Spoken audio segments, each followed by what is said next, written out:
Hello అండి, రోజు వీడియోలో జోమ్ పచ్చడి ఎలా తయారు చేసుకోవాలో చూద్దాము. ఈ పచ్చడి టేస్ట్ అయితే చాలా బాగుంటుందండి, చాలా అద్భుతంగా ఉంటుంది. వీడియోని స్కిప్ చేయకుండా చివరి వరకు చూడండి, ఎందుకంటే ఒక మంచి రెసిపీని అయితే మీరు మిస్ అయిపోతారు. మరైతే ఈ పచ్చడి ఎలా తయారు చేసుకోవాలో చూద్దాం. ముందుగా కళాయి పెట్టుకొని ఆయిల్ వేసుకోవాలి. తర్వాత పచ్చిమిరపకాయలు వేసుకొని ఇందులోకి కొద్దిగా ధనియాలు, జీలకర్ర కూడా వేసుకోవాలి. ఇప్పుడు ఈ పచ్చిమిరపకాయలు 2 నిమిషాల పాటు వార్చుకోవాలండి.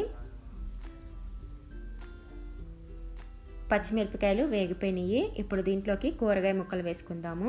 నేను టమాటా ముక్కలు, బెండకాయ ముక్కలు, వంకాయ ముక్కలు వేసుకుంటున్నానండి. మనకు నచ్చిన కూరగాయలు వేసుకొని ఈ పచ్చడి తయారు చేసుకోవచ్చు. బెండకాయలు మటుకు ఖచ్చితంగా వేసుకుంటేనే ఈ పచ్చడికి మంచి రుచి అనేది వస్తుంది. ఈ పచ్చడి టేస్ట్ కూడా బాగుండేది ఈ బెండకాయ వేసుకోవటం వల్లనేనండి, చాలా బాగుంటుంది. ఇప్పుడు ముక్కలన్నీ ఒకసారి బాగా కలుపుకున్న తర్వాత మూత పెట్టేసుకోవాలి. 10 నిమిషాల పాటు ముక్కలు పూర్తిగా మగ్గేంత వరకు మగ్గించుకోవాలండి. ముక్కలు అడగంటకుండా చిన్న మంట మీద కలుపుకుంటూ వార్చుకోవాలి. ముక్కలు మగ్గిపోయినాయండి. ఇప్పుడు దీంట్లోకి మనం వెల్లుల్లి రెబ్బలు వేసుకొని స్టవ్ ఆఫ్ చేసుకోవాలి. ఈ ముక్కలు పూర్తిగా చల్లారిన తర్వాత ఇప్పుడు పచ్చడి నూరుకుందాము.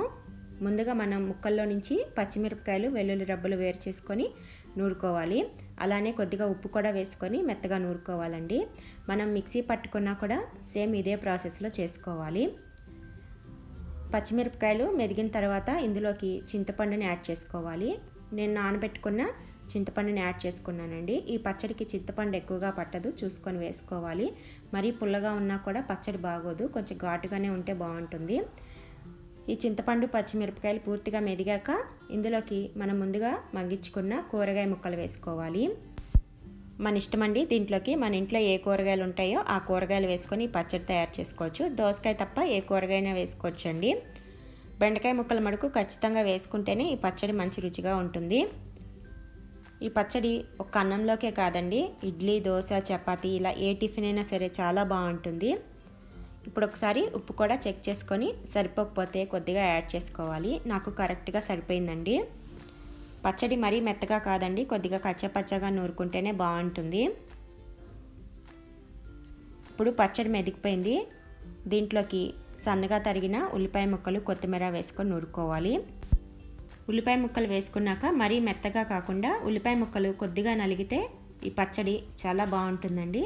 ఈ పచ్చడికి తాలింపు ఏమీ అవసరం లేదు, మనం అలానే తినేసేయచ్చు, చాలా బాగుంటుంది. మీరు కూడా ఒకసారి ఈ రెసిపీని ట్రై చేసి చూడండి, ఖచ్చితంగా మీకు కూడా నచ్చుతుంది. ఇప్పుడు మనకి పచ్చడి మెదిగిపోయింది, ఒక గిన్నెలోకి తీసుకుందాము. అంతేనండి, చాలా టేస్టీగా ఉండే జోమ్ పచ్చడి అయితే రెడీ అయిపోయింది. మరి ఈ రెసిపీ మీకు నచ్చినట్లయితే వీడియోని ఎలా ఉందో కామెంట్ చేసి లైక్ చేయండి.